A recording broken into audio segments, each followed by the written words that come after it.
वेद में कहा गया श्रद्धया देयम, ह्रिया देयम, भिया देयम। लज्जा से भी दान करो तो फल मिलेगा, डर के दान करो कि मरने के बाद अगर नहीं दान किए रहेंगे तो क्या होगा। अदत्तदानाच्च भवेद् दरिद्री और दरिद्र भावाच्च करोति पापम, पाप प्रभावान् नरकं प्रयाति, पुनर्दरिद्रः पुनरेव पापी। महाभारत वेदव्यास कहते हैं कि अगर तुमने दान नहीं किया मानव देह में और बाल बच्चों के लिए इकट्ठा कर गए तो तुम चोर हो। यावत् भ्रियेत जठरम तावत् स्वत्वम हि देहिनाम, अधिकम जो भी मन्येत सस्तेनो दंडमर्हति। 7वें स्कंद के 14वें अध्याय का 8वां श्लोक भागवत। जितने से तुम्हारा पेट भर जाए, कपड़े से तन ढक जाए, रहने को एक कमरा मिल जाए, इससे अधिक अगर तुम चाहते हो या इकट्ठा करते हो तो भगवान की सृष्टि के सामान के तुम चोर हो, तुमको दंड मिलेगा।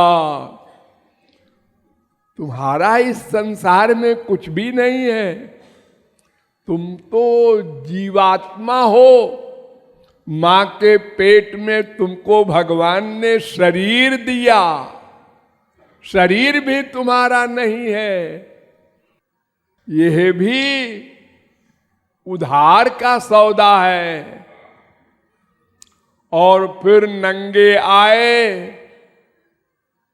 तो भगवान ने पेट में शरीर दिया और फिर शरीर यहीं धरा लेंगे भगवान। यानी तुम निराकार मां की पेट में आए और निराकार ही तुम जाओगे संसार से। अगर तुमने चोरी करके कुछ बचाया है तो ये अपराध किया है, दंड मिलेगा। और फिर मरने के बाद क्या दंड मिलेगा? दरिद्री बनाए जाओगे। और जब दरिद्र बनता है कोई तो आप लोगों में से कोई नहीं जानता उसका अनुभव। आप सब लोगों को 2 रोटी मिलती है, लेकिन जो दरिद्र होता है उसको 2 रोटी नहीं मिलती। ऐसे हमारे देश में करोड़ों लोग हैं। कोई आधी रोटी खा के संतोष कर लेता है। गांव में ऐसे गरीब आपको मिल जाएंगे कि रोटी बनती है तो बंटवारा होता है। 10 रोटी बनी है तो पुरुषों को 2-2 रोटी दे दो, स्त्रियों को 1.5 दे दो, बच्चों को आधी दे दो। भयानक दुख। आज सूखी रोटी खा रहे हैं, दाल नहीं है,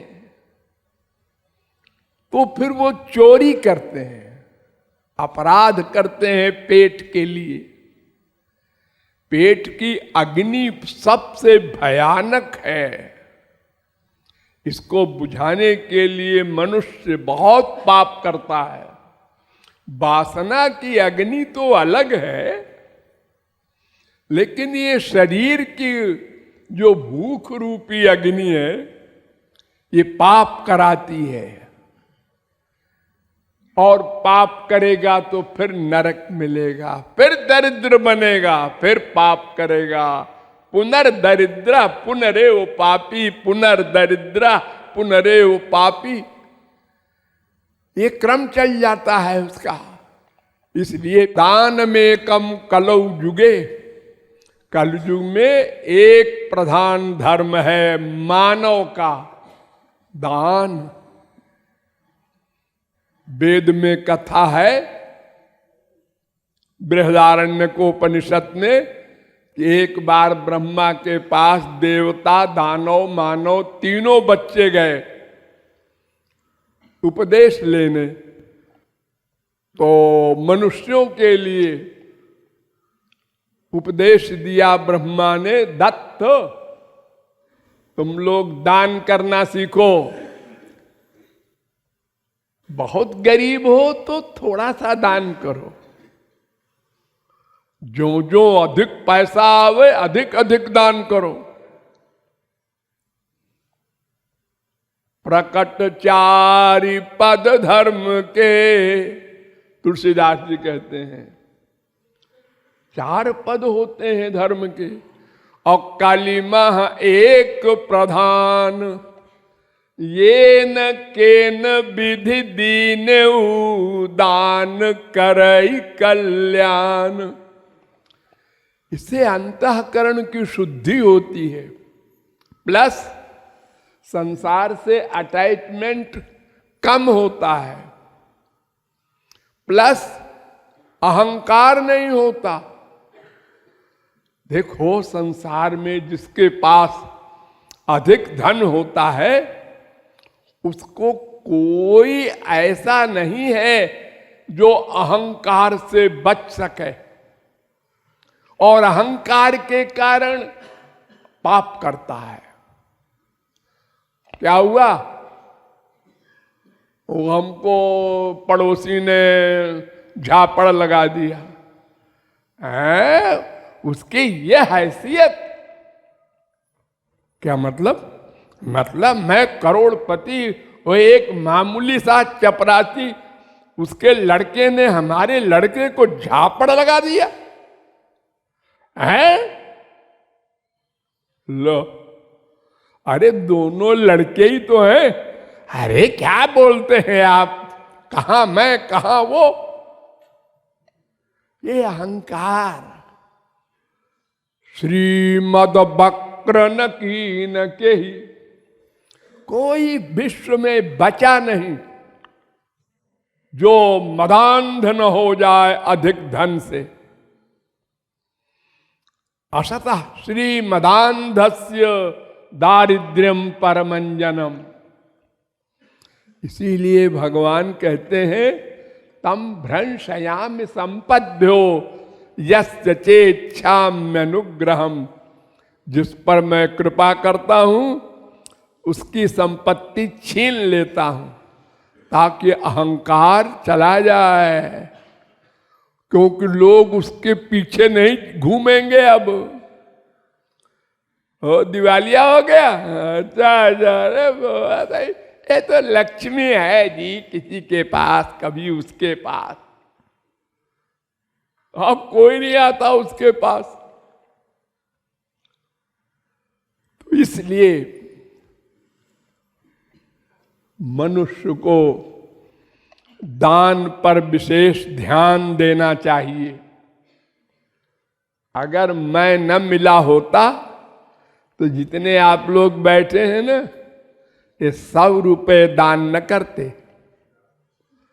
हाँ, अरे भिखारी को करोड़पति कार में बैठा दान करता है, जेब में हाथ डाल के सबसे छोटा सिक्का कौन सा है इसमें, वही दे दे। करोड़पति, इतनी आसक्ति है धन में सबकी। ऐसा नहीं कि गरीब है इसलिए है, बड़ों की और अधिक है, छोटों की कुछ कम है, बड़ों की और अधिक है। उनकी निगाह सबसे आखिर वाले पर है, उसको डाउन करना है। दिन रात टेंशन है, अरे वो बढ़ गया, उसको पीछे करना है। हर महीने हमारी दुनिया में कोई न कोई बड़ा अमीर हो जाता है।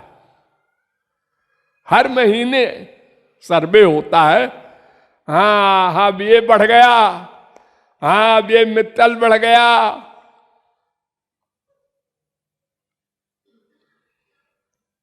तो वे लोग अधिक टेंशन में हैं दौड़ के कारण। खाना तो 2 रोटी है, रहना तो एक खाट के ऊपर है, और कोई क्या कर लेगा। बैंक में जमा रखे, बड़ी बड़ी फैक्ट्री खोल ले, उससे क्या होगा? उसके अपने लिए क्या है? 2 रोटी है। अरे 5-6 बार कपड़ा बदलो और टाइम खराब होगा। पहनेगा तो एक का ही कपड़ा, सारे कपड़े तो नहीं वो अपने ऊपर लपेट लेगा जो अलमारी में रखा है। डेली बदलेगा। गरीब आदमी, अमीर आदमी दिन में कई बार बदलेगा। हाँ, बड़े बड़े अमीर हैं ऐसे, दिन में 4-4, 5-5 बार कपड़े बदलेंगे, हर सामान बदलेंगे। पागल, कोई मतलब नहीं। देवियों को ज्यादा बीमारी है। कितनी साड़ी है? ज्यादा नहीं है, 200-300 है। ये ज्यादा नहीं है अभी। हाँ? प्राइमरी की टीचर भी 1000 की साड़ी पहन के जाएगी स्कूल में, डिग्री कॉलेज वाले भी 1000 की जाएगी पहन के। ये क्यों परेशान हो? शक्ल तो वही रहेगी, शरीर तो वही रहेगा, बुद्धि तो वही रहेगी, पोस्ट तो वही रहेगी। तुम अगर 1 लाख का कपड़ा लाद लो तो उससे क्या हो जाएगा? और लोग मजाक बनाएंगे, देखे देखे देखे क्या फैशन है। सादगी में तो लोग प्रशंसा करते हैं। ये बड़े देखो सीधे साधे, बहुत साधारण सा इनका रहन सहन। भले आदमी है, और जितना अधिक फैशन आप करेंगे बुराई होगी। फिर आप क्यों परेशान हैं? इतना पैसा भी खर्च करते हैं। नहीं जी, वो आदत पड़ गई है। तो ये सब पैसे को बर्बाद करना है और मन को बर्बाद करना है। मेन बात मन। ये मन जितना खराब करोगे उतना और आगे बढ़ेगा और तुमको पागल कर देगा। इसलिए मन पर कंट्रोल करना है। सादा भोजन, सादा कपड़ा, सादा रहन सहन, लिमिट में रहना और मरने के बाद की चिंता रखना। असली चीज वो है। जैसे किसी के एक लड़की पैदा होती है तो उसी दिन से वो चिंता करता है गरीब आदमी, इसकी शादी करना होगा, थोड़ा थोड़ा इकट्ठा करो। ऐसे ही मरने के बाद परमार्थ का हमारा हिसाब बैठाना अभी से शुरू करो। बाल्यावस्था से ही लापरवाही किया, उधार किया तो उधार ही करते रहोगे अनंत जन्म। इसलिए हम लोगों को दान करना चाहिए। लोग कहते हैं हमसे कि आपको कौन सा परलोक बनाना है जो जब देखो ब्रह्मबोध करते रहते हैं। अरे भाई, मैं तो कुछ भी नहीं करता, तुम लोगों का पैसा लेके यूं कर दिया, यूं लिया, यूं कर दिया, मेरा क्या कमाल है इसमें? अरे मैंने कुछ अलग से सर्विस की है क्या? कोई कमाई की है, बिजनेस किया है क्या? अरे तुम लोगों को हमने प्रेस करके दान करना सिखाया और तुम नहीं कर सके तो तुमसे लेके इनडायरेक्ट में हमने कर दिया, उसमें क्या कमाल हो गया? जबरदस्ती लोग हमको बदनाम करते हैं अपने यहाँ सब जगह। कृपालु जी बड़े दानी हैं, कोई भी उनके यहाँ जाए शादी के लिए, किसी बीमारी के लिए, दे दो 25,000 इसको दे दो, 10,000 इसको दे दो, 1,00,000 इसको। तो सबको करना चाहिए, अपना परमार्थ बनाना चाहिए।